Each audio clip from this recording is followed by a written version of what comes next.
Bonjour, chères dames, chers messieurs, chères demoiselles. J'espère que vous allez bien.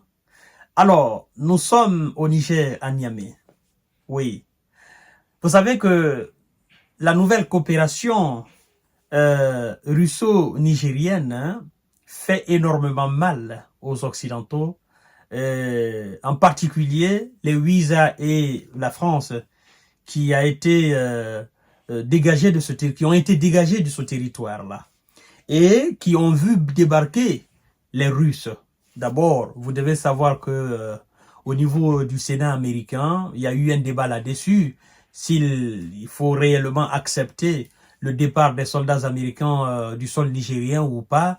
Bon, les gens y étaient partagés parce que il y a un certain nombre de sénateurs américains qui se disaient que l'armée américaine était au Niger, mais que les Américains n'étaient pas au courant. Parce que c'est pas passé par le Congrès, ça n'a pas été un vote au niveau du Congrès, et donc ça a été quelque chose qui a été organisé par l'administration, et puis voilà, et donc que la question de l'approvisionnement des militaires américains au Niger s'est posée, et donc c'est là où tout a commencé à basculer.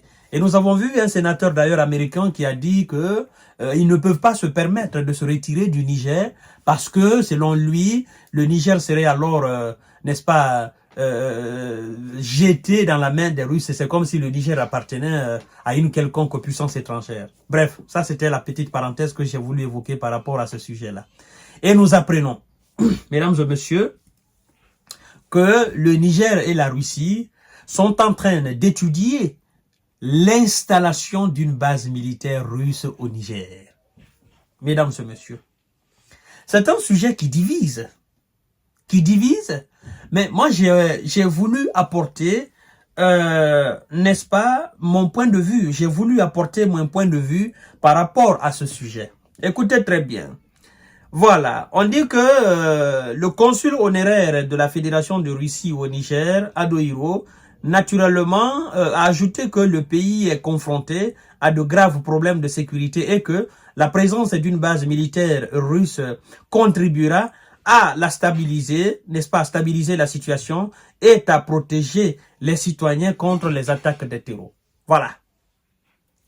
Donc, vous savez, nous avons demandé le départ des différentes bases militaires des différentes puissances américaines et françaises, voire même européennes. Vous savez que la mission militaire européenne est partie. Il y a l'ONU aussi, je pense bien, qui est partie.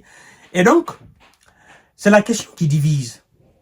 Il y a un bloc qui dit, comment se fait-il qu'on dégage les Américains et les Français, les Européens, les bases militaires, et que on accepte une base militaire russe dans ce pays-là. Il y en a qui disent, bon, vu qu'on a demandé le départ de ces gens, il faut que les gens comprennent que le pays est entouré alors par le bloc otanien. D'accord? Ils sont physiquement partis, mais ils sont là. Ils sont là et l'insécurité autour du pays ne fait que grandir. Et donc, la présence d'une base militaire russe va stabiliser le pays pour un premier temps, certainement 2 ans, 3 ans, 4 ans, 5 ans, et après, quand la situation sera normalisée, quand la Russie va véritablement former les soldats russes, les soldats nigérians au maniement, n'est-ce pas, des équipements modernes que le Niger est en train d'acheter, parce que vous devez savoir que le Niger va recruter d'ici 2024, d'ici la fin de cette année, 10 000 jeunes soldats dans l'armée.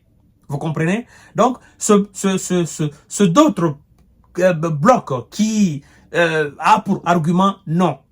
La présence d'une base militaire russe, elle est bien. C'est vrai, nous sommes des souverainistes, nous sommes des indépendantistes, nous avons voulu que les autres partent. Maintenant, les autres sont partis, mais il y a toujours leur ombre sur le Niger. Vous comprenez? Dans les pays frontaliers du Niger, je ne vais pas citer de pays, mais voilà, vous savez que dans ces pays, il y a encore des bases militaires, il y a encore ces gens-là.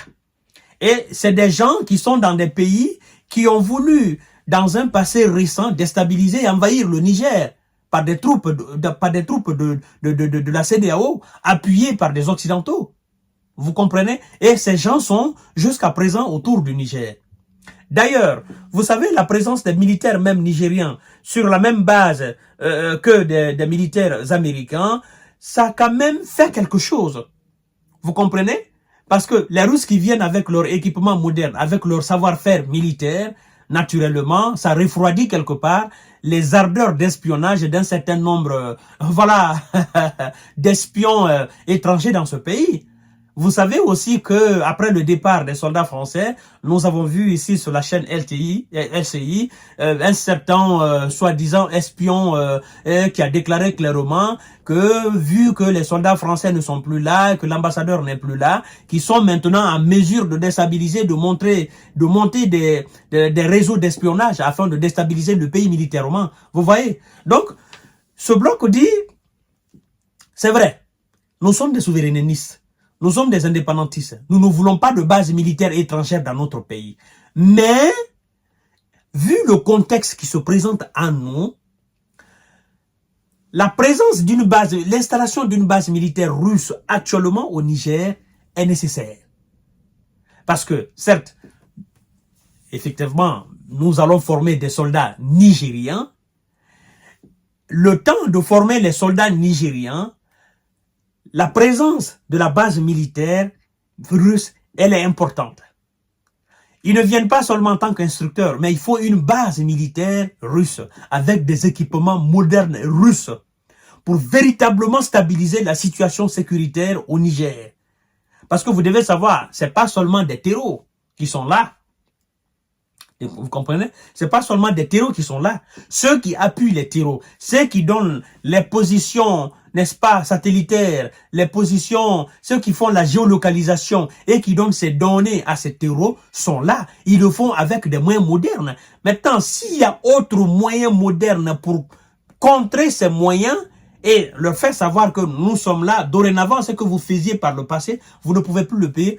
Ça, moi je pense que voilà, l'argument de ce deuxième bloc, il est vraiment solide. Et ce qu'il faut savoir en la matière, c'est que l'installation de bases militaires russes n'est pas quelque chose qui sera permanent.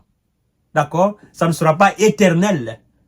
Ils ne viennent pas pour prendre véritablement le Niger. Non. De toutes les façons, les Russes ne peuvent pas le faire parce qu'ils ont vu comment ça s'est terminé avec les Français, comment ça s'est terminé avec les Américains. Donc, ils ne peuvent pas se permettre de jouer à ce jeu avec le Niger. Vous comprenez? Mais vu le contexte, c'est le contexte au fait. J'aurais pu vous dire que je suis contre. Mais quand j'ai vu l'information et que j'ai réfléchi longuement par rapport à cela, je me suis dit, poussons l'analyse beaucoup plus loin afin de voir un peu le contexte. Parce que vous devez savoir, l'installation d'une base militaire russe au Niger n'est pas seulement pour le Niger. Ça sera bénéfique pour le Burkina, ça sera bénéfique pour le Mali. Parce que quand on dit installation de base militaire, ça veut dire beaucoup de choses. Vous comprenez? Ce sont des moyens colossaux. Ce sont des appareils vraiment au dernier cri. Et en plus de ça, la formation va suivre. N'est-ce pas? Le Niger va acheter des équipements, la formation va suivre. Le Burkina est en train d'acheter, la formation va suivre. Vous comprenez? Et avec l'envie de ces différents chefs d'État de créer une armée commune, je crois que ça sera bénéfique pour cette armée même de l'Alliance, l'AES. Voilà, mesdames et messieurs, mon point de vue par rapport à cela. Moi, je dis, vu le contexte, c'est quelque chose qu'il faut accepter. Le contexte, vu le contexte.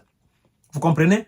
Maintenant, à l'avenir, nous pourrons éventuellement demander aux Russes, bon, écoutez, voilà, le pays est stabilisé et voilà, nous pouvons rester quand même dans la coopération militaire, mais nous souhaiterions dorénavant le départ de cette base militaire, quelque chose qui ne sera pas un véritable problème pour les Russes, parce que l'installation de base militaire, ça sera quelque chose qui sera signé.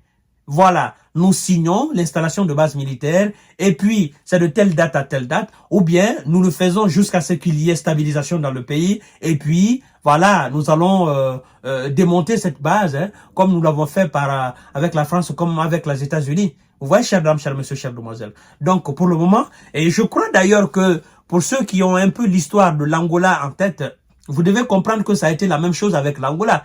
Il y avait eu dans les années 70, si je ne me trompe pas, cette base aussi militaire en Angola où l'Angola avait besoin de stabilisation. Ça a été le cas jusqu'à dans les années, je crois bien 60, dans les années 80, jusqu'en 90, si je ne me trompe pas. Je ne retiens pas exactement la durée, n'est-ce pas, de cette base militaire en Angola. Et ça a permis aux Angolais de se stabiliser, naturellement, après quoi, et voilà, l'armée angolaise a pris le relais. Voilà, mesdames et messieurs, mon avis par rapport à cette question d'installation de base militaire au Niger. Et puis à tout à l'heure pour notre série d'informations de décortiquage. Les Russes ne sont pas envahissants comme les autres. Ils sont aussi compréhensibles. Ils savent aussi que nous sommes allergiques à la manipulation. Et puis, ils peuvent pas jouer ce jeu avec nous de toutes les façons. Ça sera comme quelque chose de très mal vu au fait.